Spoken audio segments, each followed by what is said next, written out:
Bé, el que us vinc a explicar jo en aquesta pràctica que tenim aquí muntada és com funciona a nivell científic la detecció de proteïnes. I per què és important la detecció de proteïnes? Perquè tenim proteïnes com, per exemple, P63, que és la que s'explica aquí, que segons la quantitat que n'hi hagi dintre les cèl·lules poden fer dues coses.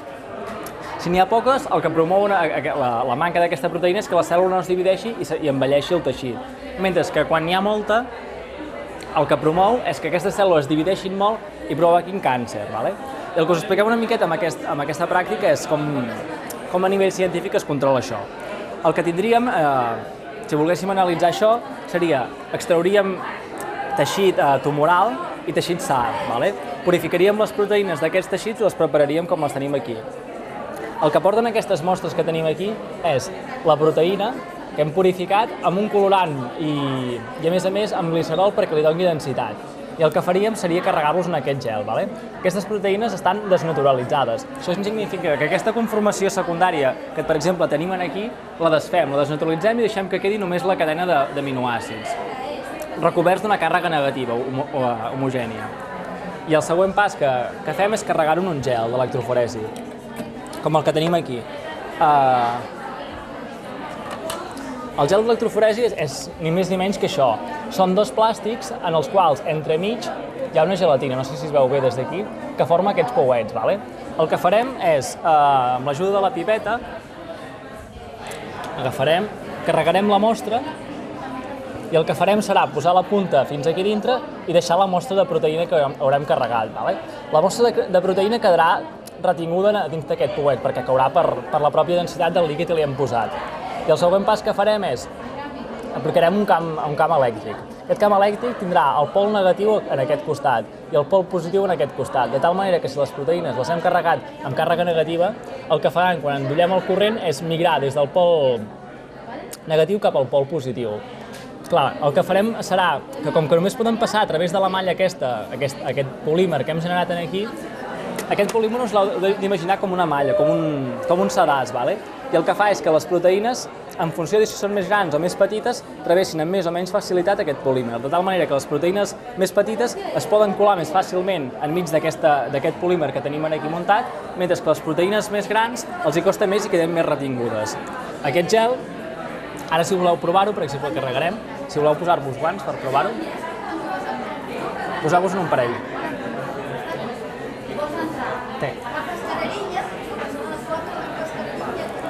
Us explico com funciona la pipeta per carregar la mostra. Per carregar la mostra el que hem de fer és apretem aquest èmbol de tal manera que es buidi l'aire que hi ha dintre. Submergim la punta a l'interior de la mostra i pugem, i es queda la mostra carregada.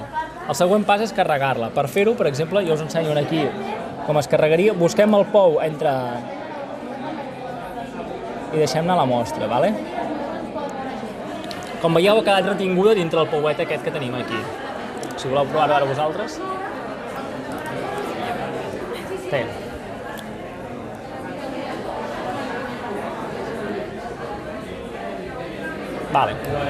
Carrega-la. Veus aquí que hi ha aquests pouets marcats? Sí. Doncs fiques la punta entremig dels dos plàstics i deixes anar el líquid.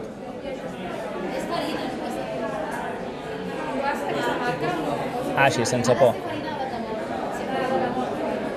Ara no deixis anar. Perquè si deixes anar tornes a aspirar el líquid. Qui més ho vol provar? Tu que portes també guants. La d'ongla blava, per exemple. Ui.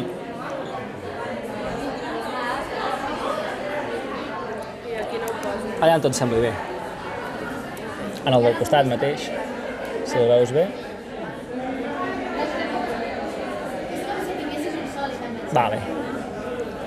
I el darrer, no sé, a l'igla. Sí, apretes, deixes que pugi i dos la punta. Perfecte, ja està.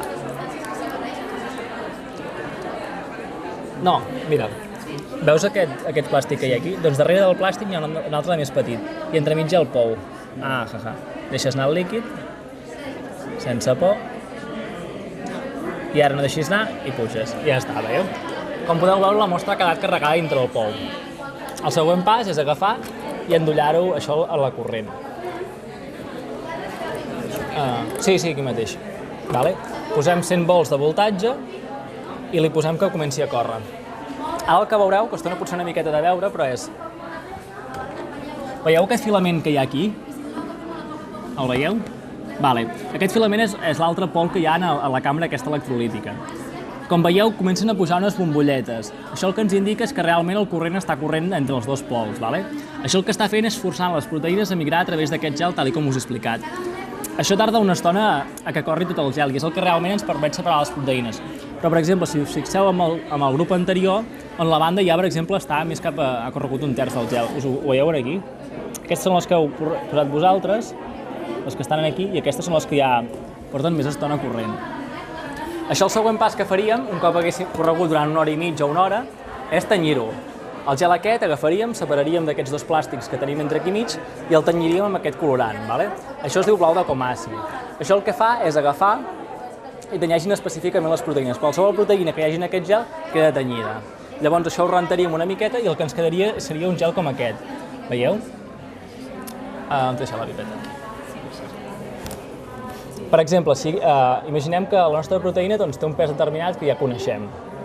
Buscaríem a través d'un marcador, que és res més que una escaleta que ens doni una guia de quins pesos ens estem movent, buscaríem la nostra banda de referència. Imaginem que, per exemple, la proteïna que estem estudiant és aquesta que hi ha aquí, aquesta que es veu més intensa. Vale?